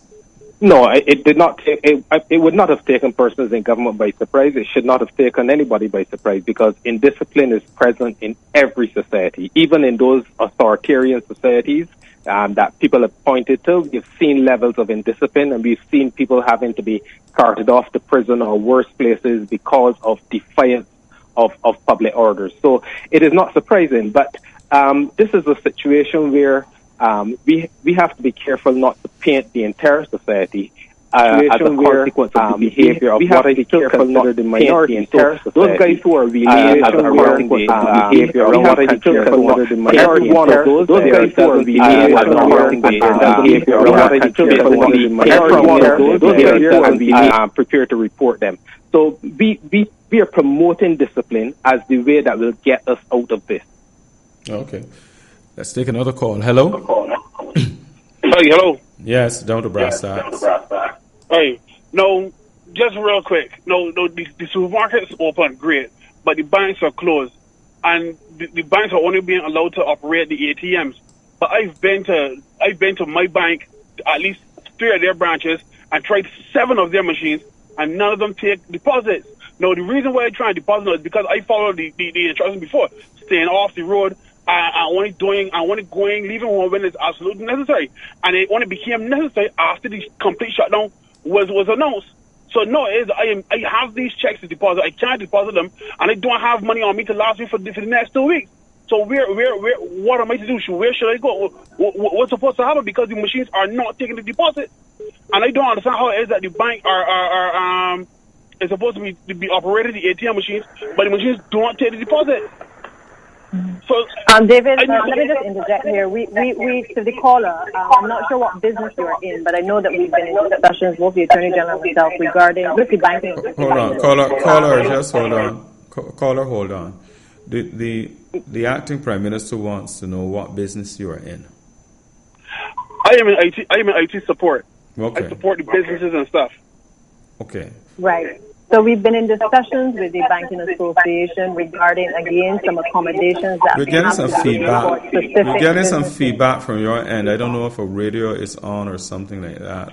But, perhaps it is better to use the handset in the phone. Right. Can you hear me now? Yes, that's good. Right. So I was just saying to you that the Attorney General has been in discussions with the bankers with a view to being able to find mechanisms for persons who they may be able to get the payroll for this week, but then we may need to facilitate going forward, having specified times for persons to be able to conduct business in this way. So I understand the caller's concern, but I just want to reassure him that a lot of these things we are basically working through with the bankers to be able to find solutions for specified groups of persons. For instance, we have had farmers who have reached out and they've said, we need to pay workers next week. We need to have access to capital and stuff from the banks, and we're putting arrangements in place to do so. Again, the country needs to be reassured constantly, I believe, that we are not planning for today alone. And there may be some inconveniences. None are intended. But what we have to do is to protect ourselves from this virus as much as possible. So I really regret that he is so inconvenienced and so irate, but I just want to give him the assurance that we're really trying to work through with all of our stakeholders to be able to address a number of these issues as they arise. Okay. Thank you very much. Down to Brasstacks. Hello. Good morning or good evening. Good afternoon, David, and good afternoon to the guest. David, I went to Popular in Spooners Hill around 9 o'clock this morning. It was packed with people. If they had to social distance like they needed to do, like I really need to be protected because I'm alone in my house and I'm making sure. All I needed was 5 things at the most. But I think that it was not well organized. And on behalf of the government, I think they should have given people 72 hours. And I'll tell you why. Not everybody has a $2,000 check that can go out there and buy what they wanted a month ago. Because some people didn't even wait for it to get here, like me. We knew it was in other parts of the world, and we knew it would eventually get here. It's David. Okay? Yeah. Dennis, I just want hold to on. interject. No, let me... Just hold on, please. Caller? I just want to... Yes. Minister, go ahead. I just want to say to the caller, I really do understand the concern. I want to first of all let her know that there is in this country enough food in Barbados that will be accessible to people over the coming weeks and months.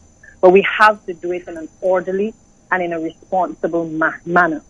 The first thing I want you to reiterate is that this virus, as I said yesterday, is not playing. It is taking lives of people. It is capturing hundreds of thousands of people all across the world, and Barbados is no different. And I can tell you that the number of cases in Barbados has now continued to rise. This morning, the chief medical officer has reported to me that they have recorded an additional 6 new positive tests for the coronavirus. Barbadians, we are now over the 50 mark. What more is it going to take to get Barbadians to sit up and take stock? I understand the concern, but now is not the time to finger point and say whether the government acted swiftly or it didn't act swiftly. We need, as a country, to stand up against the lawlessness in society. There's no dispute that we have done all of the messaging that we had to get to the various demographics in our society. And this is not a test of the government of Barbados. We have passed many tests, economic and other ways. But this is a challenge for Barbados and for Barbadians. Can we do this or can we not do this? Can Barbados contain and overcome COVID-19? I say yes, we can. But we can't do it in a state of panic. We must do it in a state of calm with the reassurance to the people of Barbados that this is the right thing at the time. I said before, David, and to the caller, we have taken on board in the break the concerns expressed. We've looked at the numbers and stuff that are out there. We've said instead of shutting down at the 5 p.m. and businesses being able to determine their hours a bit earlier to meet the curfew at 6, we've given the extension to allow the curfew to now kick in at 8 p.m. But I want to appeal to Barbadians. We can do no better at this point in time. If we could, we certainly would have done so then. Okay? Well, that's sobering information that you've just presented there. Yes. David? Yes. All I'm saying is I was managed. Trust me. I got there at 9 o'clock. By 10 o'clock, I had what I wanted. Those lines, if they were distancing themselves, would have gone all the way up to Warren's, Massey, or all the way downtown if they did distance, and I wasn't getting in that line. I asked 3 police officers. They don't know. All they know is that the line starts at the end. I said, but aren't they making it convenient for the pensioners and the disabled and for the essential service providers? Isn't there another line? There's no sign. There's no nothing. You're just telling me to get to the back of the line. Okay. Well, I walked around, and someone came out, took my order, took my money, went inside, and brought me back what I wanted within 10 minutes. All right. Well, thank you very much for drawing it to our attention. But this situation has created another one. Here it is. The Minister of Energy and Water Resources, Wilfred Abrams, is appealing to the public to stop hoarding liquid petroleum gas cylinders, LPG cylinders. Mr. Abrams stated, currently, the LPG marketers have adequate supplies of gas to service the market for several weeks. In addition, regular ships are scheduled to replenish supplies, and these supplies are expected to continue without interruption. He goes on to say that the hoarding of cylinders by the public creates unnecessary stress on the systems as it contributes to a shortage of bottles for refilling and distribution. He added that the sale of LPG cylinders will be restricted to 1 cylinder per person, effective immediately. The public is also asked to return empty bottles to gas stations as soon as possible.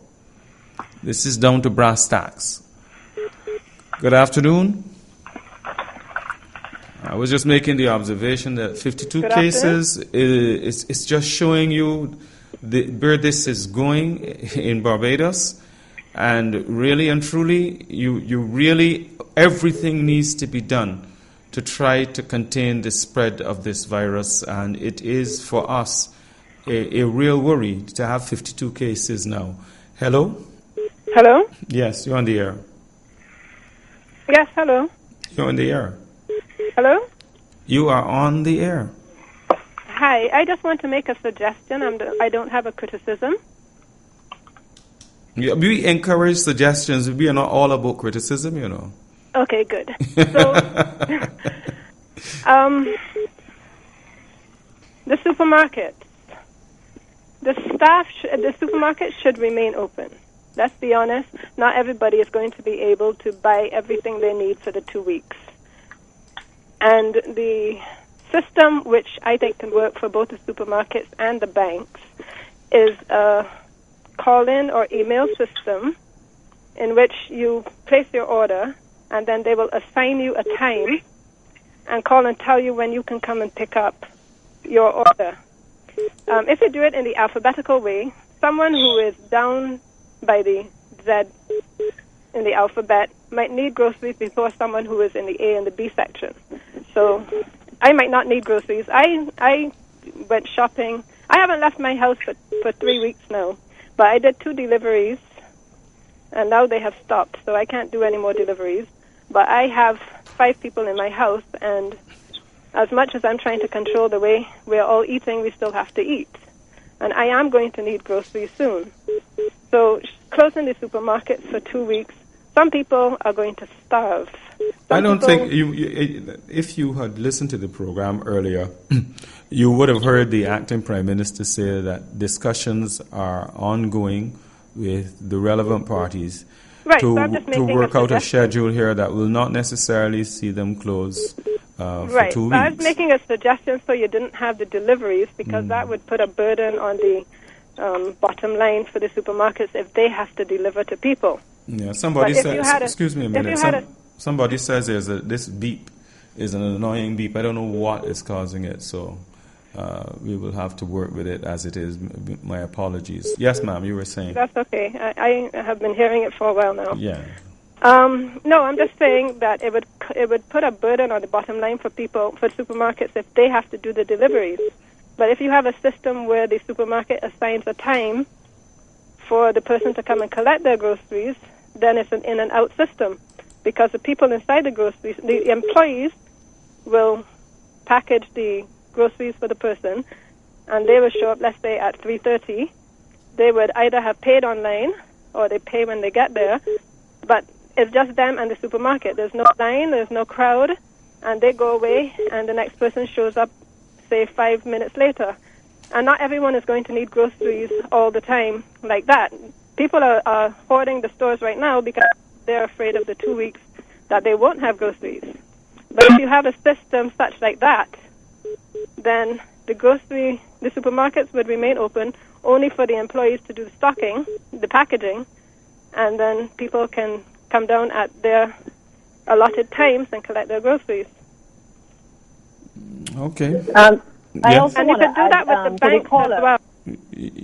I just want to reiterate to the caller that, again, in every other country where there has been a shutdown, provision has always been made thereafter for limited access to the supermarkets, for deliveries, for e-commerce.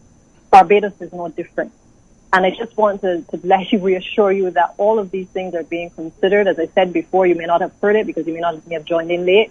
But we're in discussions with the various stakeholders with a view to now working through all of these issues to ensure that the supermarkets can be able to deliver to the people. People can call in, whether it's online or whether they call on the phone, and that we put systems that are safe for the workers who will obviously, their staff are going to still have to come back out, or we're going to have, delivery persons to have to do it. We have to put the necessary protocols in place to be able to ensure that people are compliant with those protocols as well. But I think, again, this is in the best interest of all to be able to bring Barbados to a halt, allow for us to manage the situation and to contain the cases that we have presently. And just for clarity, one of the persons of the 6 was someone who was actually retested. So I guess you can say there's 5 new cases, but one person that was retested would have tested positive. Pardon me? What was that last point? There are 6 cases, Yeah. but there are 5 persons who are new. And one of those persons out of the remaining person would been retested for COVID. So our total numbers would therefore be? 40. We began at 46 this morning, right? So then you have, based upon these additional ones here, but when you throw in this David, this angle here with a retest. An additional 5 would put it at 51. 51. Right, but 51. I'm just making a point that one of them is actually a person who was retested. Okay. Well, and Okay. when you say retested, can I answer that, David? Expand. So we, if someone is in the system that we're treating, we require 2 consecutive negative tests before that person is discharged, just to ensure that the person is free of the virus. So all of the persons who are currently in isolation are being tested periodically to determine if they are free of the virus. So what we would have had is a report of the number of positive tests. So this would be someone who has recorded the positive test but is still currently in isolation. Okay. So it's not a new case. Okay, thanks. And I think I've figured out why we were getting the beep. Once somebody puts their particular call on hold, it causes a beep in the system. So one of the 3, I believe it might have been you, Richard Carter, you might have been off the line. And once you are off the line and you put your call on hold, it will create a beep on the air. So we need to try to avoid that. Thanks very much. Down to Brasstacks. Hello? Good afternoon. One quick question to the panel. There are those supermarkets pharmacies that who also sell other items, right? Yes. General items. Are they restricted from selling those items? Or they could That's a just sell question, from the pharmacy? Are the pharmacies restricted from selling items other than what are seen as pharmaceuticals?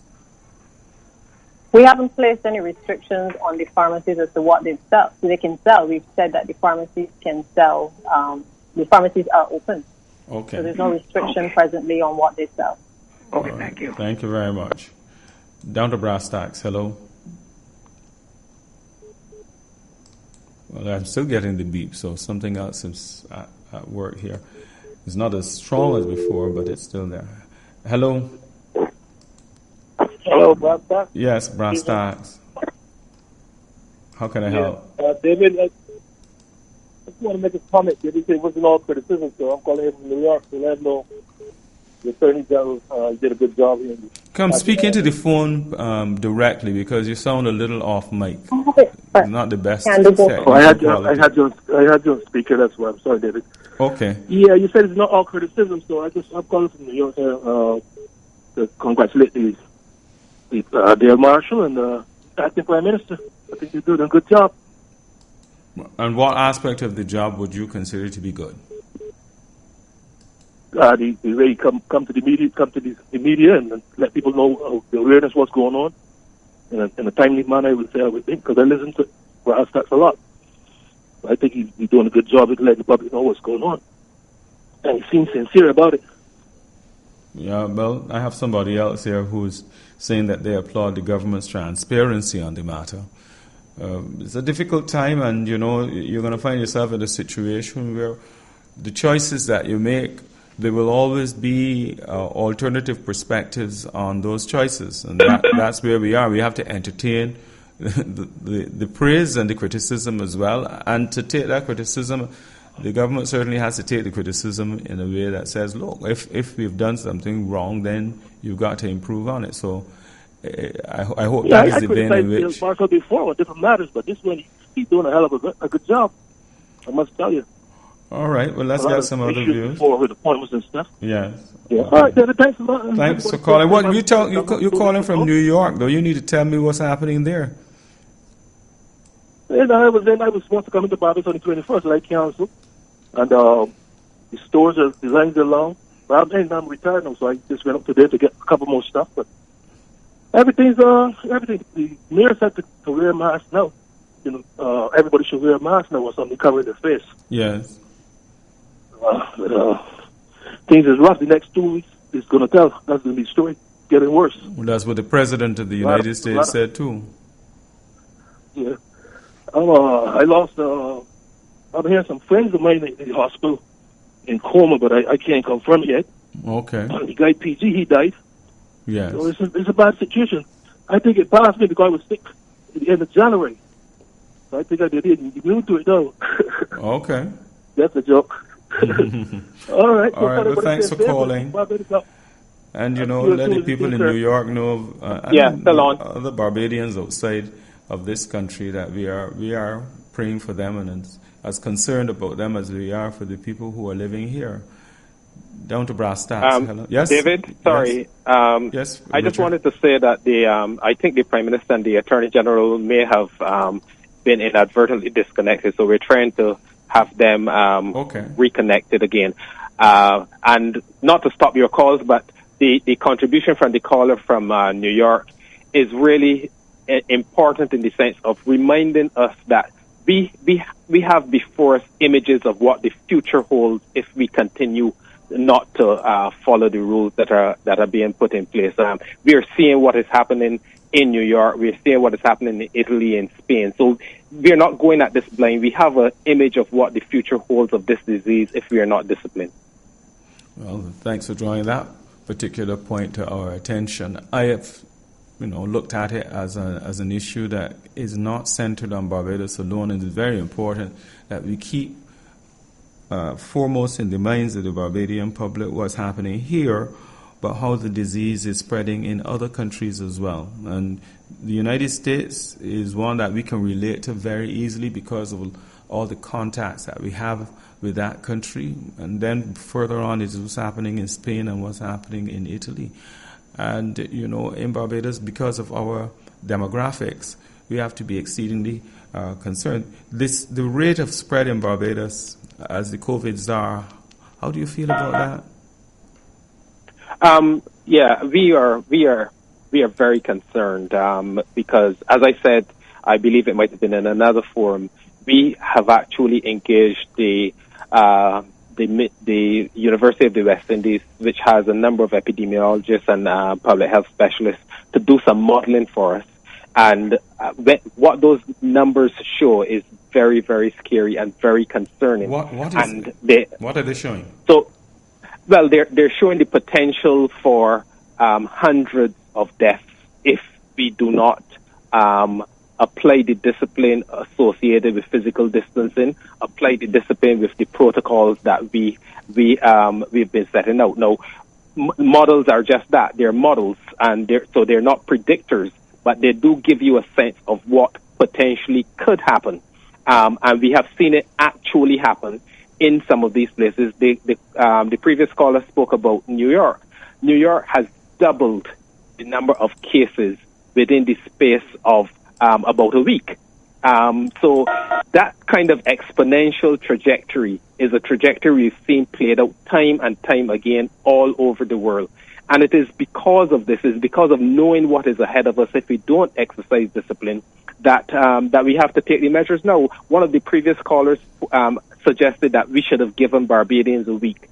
We know that a day is causing a week's loss of time in terms of grappling with the epidemic. We've seen it repeatedly. And we do not have a week to give. We do not have a week to give to this epidemic because the consequences of being overrun with healthcare systems that we have, though they are good, they are not infinite, and we've seen first world countries overrun in terms of their capacity. We are seeing in New York, they're talking about maybe 6 days left in terms of their burn rate on ventilators. And we're talking about a time when supply chains are cut off, which makes us even more vulnerable in terms of us getting in the supplies that are necessary to manage this.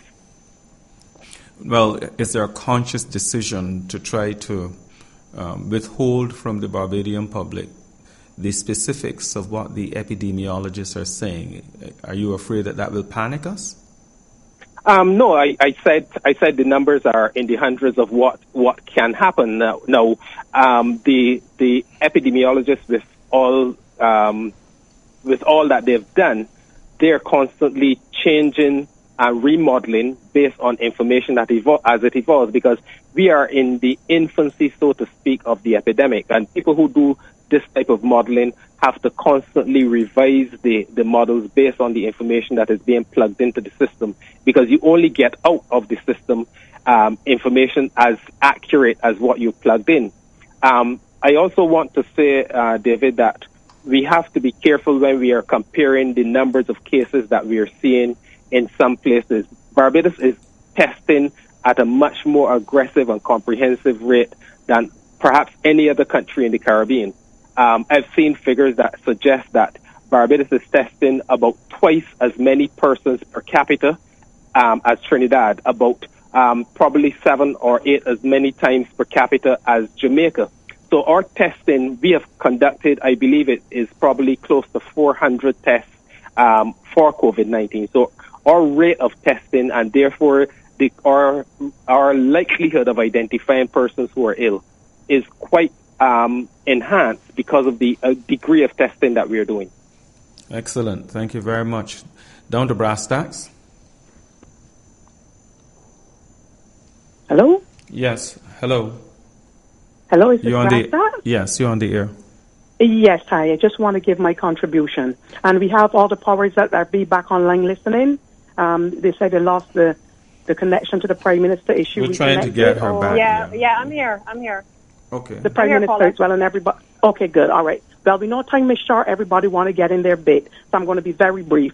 I just want to say the sudden news of, just like the shutdown, that is very, very hard on the public. Now, we heard everything that the gentleman before said, and we understand that this is serious time. This is nothing to play around with. But I also want to say, in doing that, we must be mindful of the culture. We must be mindful of our country. We must be mindful of the people that we're living and working amongst. And we're seeing everything happening in New York and everywhere else. For this situation, this warrants a day or two. I agree with the gentleman before, and please apologize. I apologize if I don't remember all the names in the correct order. That was Mr. Carter. Mr. Carter, yeah. I understand. A week would be too much. We are dealing with severe times. This is pressuring times. This is no joke. But we are dealing with a group of people, which and I know from our parents, everybody around, that these are people that want a little bit of update. You can't just spring one minute I'm hearing one thing tonight, this is a update, we're going to change this. In the morning, I hear this, we're going to change that. 2 minutes after I'm here, we're going to change that. I really don't know where's the real thing now. So it sounds as though the government lacks a clear plan and is in a state of confusion. That's what you're saying. That's right. Lacks a clear plan. We do understand that measures have to change drastically, suddenly, because of the situation. We've never had nothing in the world like this before. But I hear something 2 nights ago, and I hear something in the morning. Then 12 o'clock yesterday, I heard something. I really don't know what's going on. We'll let the acting Prime Minister speak to you on that. I'll just say this bit. I think, caller, before you go on, I think it is important that you appreciate that the dynamics of this situation are such that they're constantly changing. And we therefore have to respond just as every other country in the world has had to respond to the situation as it changes. And we keep reiterating to the public to keep listening to all of the releases, to keep staying in touch with what is happening, not to be listening to any of the fake news, but to be paying attention carefully to what the government is saying, because things will continue to change as the statistics may unfold. Okay, so it is not to be understand that, it's not business as usual. We understand that people do not want to change the way in which they are accustomed to shopping, but we would not do this in ordinary times. And what I just want to reinforce to you, these are not ordinary things that we're dealing with. All right. And while I do understand that, I'll let you go now. While I do understand that, that's what I clearly stated at the beginning of the statement. These are not ordinary times. But you also must be reminded that you are a government. We are looking to you. And while that you are a government, but yet human beings, we are looking for you to guide us and to further implement confidence and calm in us and stability. So while these are not ordinary times, I ask you, and you can probably look into it, you probably have made a decision and will stand by it, but you cannot enforce in less than 24 hours that we are going to have a shutdown. There is mass panic out there. People are more dying and at the hospitals from stress, panic attacks, and all of that from this. Well, we know that they don't want to change their culture, but they have to be gradually put into this, although these are not ordinary times. A week will be too long to give them notice. 2 to 3 days, that's it. And you make it abundantly clear, like what you did on the news, and keep us up to date, like you are doing constantly. But you have to give us a little time. Not today where these supermarkets are bowed down, where everybody jumping on top of each other and we look like we get there. No, that is not the way to do it. At appropriate time, 2 days. That's it. Make it clear. Repeat it. Send it on the radio. Keep doing your updates. But not this way. That is not the way. I am telling you. Should this continue, it will not end well on the BLP. You can take my word for it. Thanks you guys for listening. Caller, before you Thank go, you guys again, for listening. Yes, I'm listening. I appreciate your concern. I really, really do. And I think you are sharing the concerns of average Barbadians. I just want to reinforce to you again, we would not take these measures if the situation did not warrant it. But as I said earlier in the program, we've had additional cases. We're also in a situation where we're balancing all of the variables from day to day. It is not going to be a situation where we can update, in the news every single night, because there are dynamics that change constantly that require us to reflect and to devise plans to be able to manage the situation. What I urge Barbadians to do is to stay in touch with the respective media houses, to look for the reliable sources so that they can get the information from government as it is released, rather than jumping to conclusions. We have your best interest at heart, but again, we would not take these measures if it was not absolutely necessary. Someone just sent me something from Ontario showing me lines at supermarkets in the state of Ontario, reinforcing to me as well that, the same thing is happening across the world. In large countries, if you look in the Caribbean, you're seeing the same thing, the same patterns manifesting itself. I even have noticed that there have been situations where the countries have shut down, but 2 or 3 days later they've reopened. They've reopened with guidelines. They didn't announce to the public that they were going to take these measures. We are actually talking the country through the fact that in a few days or so, we may have to take a different course of action. And at each time, we are consulting with the various stakeholders. We're listening to the public to see how we can basically adjust what we may have implemented. It is a very fluid situation. And I think you understand. I know it may be an inconvenience, but I really appeal to Barbadians to appreciate what we're going through at this point in time. Acting Prime Minister, some of my colleagues in journalism wanted you to expand on this allegation that you made that the media was carrying fake news. Was that a slip of the tongue, or was that a real assessment? I think the media perhaps should join with me in recognizing that there's a lot of fake news in the media generally. And media nowadays, Barbados' media is not what it used to be. Media generally across the world is not what it used to be. We are in an age of technology where information is shared quickly. Sometimes it's not the best information, it's not the most accurate information. My warning was to Barbadians to look for the reliable media sources. I mentioned the Government Information Service because guaranteed, that is obviously the first source for which, as Prime Minister, acting, that I would obviously seek to be able to get confirmed information of any facts through. But it was not a disrespect of any media houses, and I think instead of having a narrow interpretation of what I said, I would hope that the association would rather look at the fact that, they're also up against competing interests. You mean social? So you meant social media? Were you referring to social media specifically, as distinct from the media in general? The Advocate, the Caribbean Broadcasting, the Nation newspaper, Barbados Today, all of our media houses are doing a fantastic job in getting the message across to the people of this country. You know, this is a simple case that it is not, pointing a finger at any of you, because you and the public is fair to say it's not you. But I think you're also well aware that there was a situation just a few days ago where someone attempted online to be able to put out in circulation a directive referring to a shutdown and tampering with the official gazette. Now, I want that the media houses will denounce that action and denounce the persons who are behind that, as we as a government have sought to do, because those types of things create the hysteria. They create the panic in the population. And it is obviously negligent on the part of any person or any media house or any social media person to be able to use the communication mechanism to create that sort of panic. So when I spoke of fake news, it was against the context that just the day before, we had been battling with the directive circulating online. My phone was bombarded with messages asking if it was true. Okay?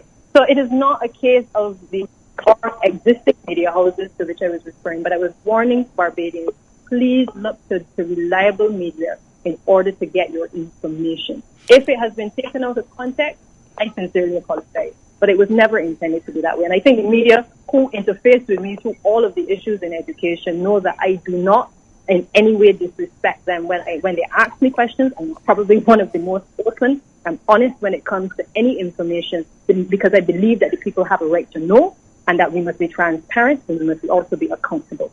So it would never be a disrespect of the media houses in this country. Because it must be said that notwithstanding the particular incident that you spoke about where somebody got up to mischief and went to elaborate means to get up to that mischief, overall, mainstream media in Barbados has not been identified as being involved in that kind of behavior. And I think I've seen it right across the board, because I have to deal with the people who compete against us as well. And I think that, it is unfortunate that it came across as though it was a slur against mainstream media, when indeed we have been the ones that you can rely upon to get more credible information. So thank you very much for the clarification. This is down to Brasstacks. Hello?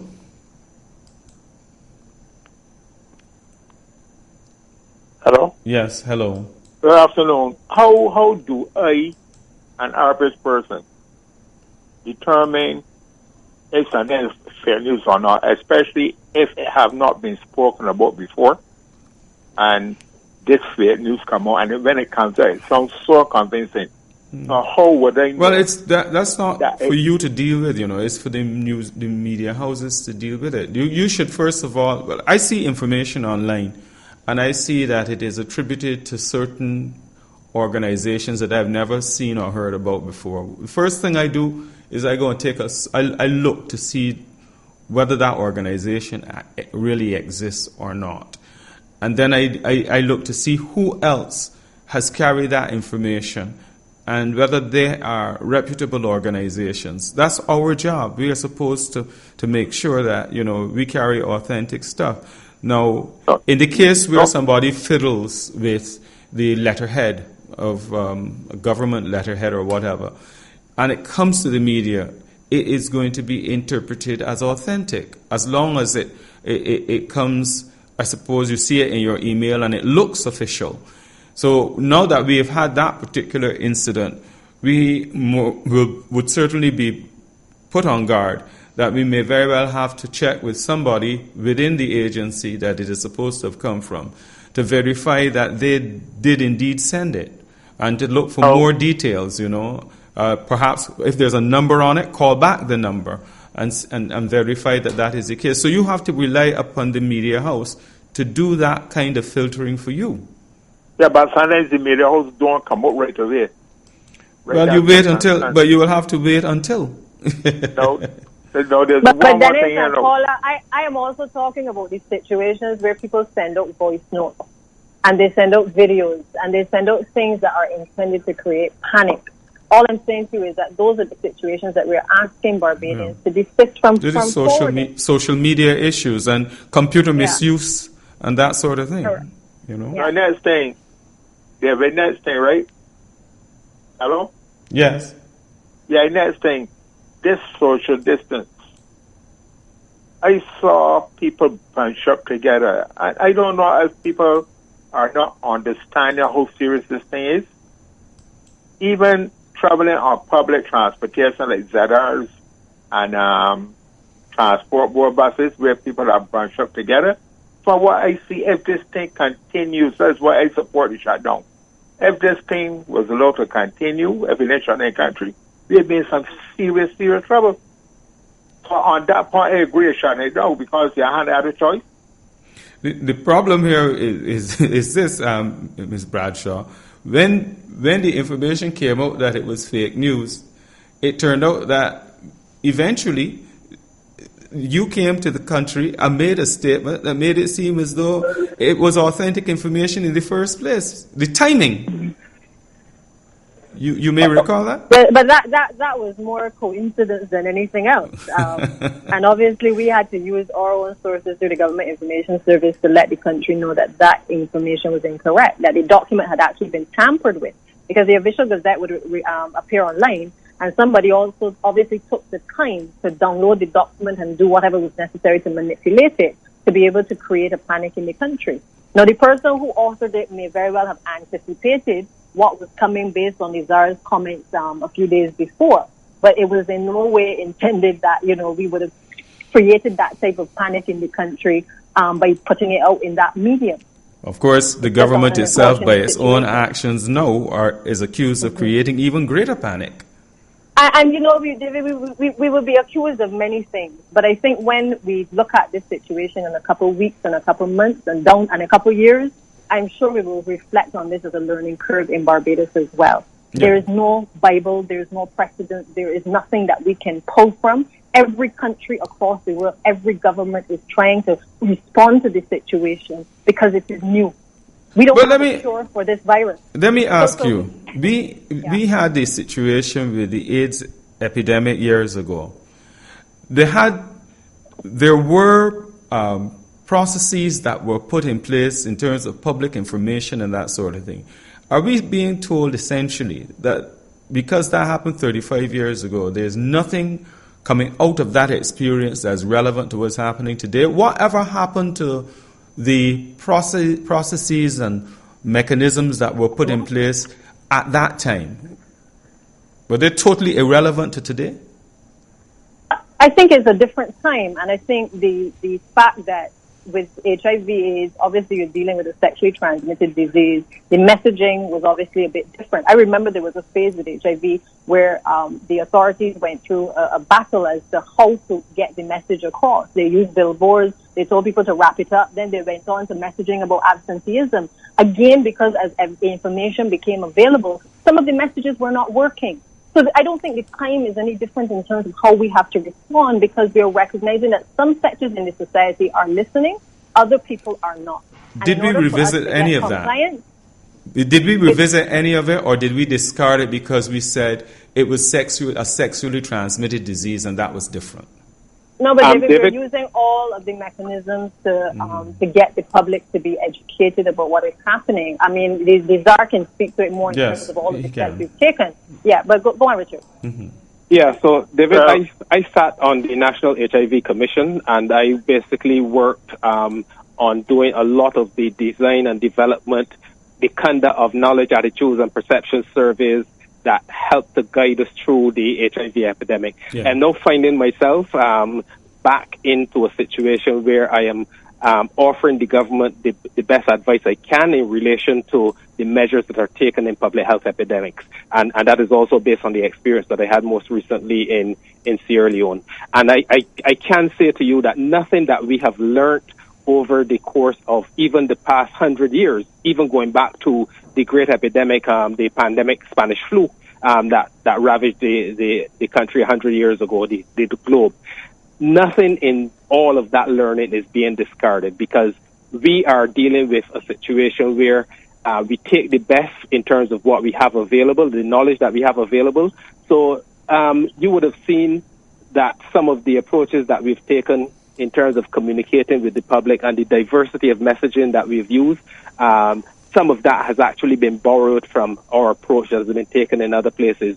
The large proportion of the listening public may not even be aware of some of the things that we are doing in terms of segmented outreach because they simply do not live in that kind of social space. But we know that we have persons who are designing and disseminating messaging targeting to, let's say, the under 18 population in Barbados, who by their lifestyle and by their modes of interaction are significantly different from, let's say, someone 5 or 6 years older. So today's 16-year-old is very, very different in terms of where he gets his information or she, how they process that information from today's 26-year-old who is just 10 years different. Yes. So we've not discarded anything. We have sought to cull the best from what we've learned from previous approaches and use that in terms of informing how we go forward. Okay, let's take one more call before we end today's edition of Down to Brasstacks. Hello? Yes, welcome. Good afternoon. Afternoon? Yes. I was trying to get through to ask two questions. You got through. Well, one question is... Hurry up and ask the question because you're listening to yourself. Good morning. Good afternoon. Go ahead, ask the question. I wanted to know if these people are having, these people that are doing the PPE wearing the PPE suit, if they are having a bath when they're finished with when they take off their PPE suit. Yeah, and what's the next question? And the next question is, why did the government take so long to be testing people when they enter the country? Okay. Who's going to take that question? David? Yes. Yeah, so as far as PPE is concerned, let me assure everyone who is listening that the persons who are using PPE would first have had to go through a rigorous process of training in relation to how you put on, how you take off, and how you dispose of PPE. And public health officials, thank God, so far, we've not seen a single public health official engage in the treatment of persons fall ill with COVID-19, and we hope that can continue. In relation to, I believe the second question was why they took so long and in relation to testing. Let us be clear, we do not test people who enter the country. They are screened. Basically, the screening involves taking their temperature, doing a travel history assessment, and doing an assessment of risk that is carried out by our public health officials. And if those investigations suggest that the person has a history that places them at risk, then they would have been placed in quarantine. Let me further add that the government has decided that every single person entering Barbados, regardless of port of entry or regardless of port of exit, is required now to go into mandatory quarantine. Well, I think that's where we're going to wrap up this program. I know that you all have a lot more questions, but, there's a limit to how far we can go. We've been here for a considerable time trying to field some of these questions. I want to thank the Acting Prime Minister, Cynthia Bradshaw, the COVID-19 Czar, Richard Carter, and Attorney General Dale Marshall for joining us on this program and answering questions on a day where you really, really needed to have these responses. I am absolutely sure that it may be necessary over this weekend also to have something that is similar to this. I don't know, possibly working on Sunday with Brasstacks. I think that we have a plan already for Brasstacks Sunday, but we're going to be flexible depending upon what the need is given what has happened here. Thanks also to Ronnie Clark, my technical operator and producer for today. To those of you whose questions weren't asked and you didn't get any answers to them, my sincerest apologies. But we have a situation here where we couldn't ask everything. There is a bit of information that I want to share with you once I get it, as it relates to how the people who are nursing, auxiliary nurses, and people who are doing private nursing, what about the passes and that sort of thing. We're going to try to get some of that information on the air for you. So you just stay tuned, keep listening to Voice of Barbados as we continue to try to keep you as informed as we can on COVID-19. I'm David Ellis. Do have a great afternoon and a pleasant weekend.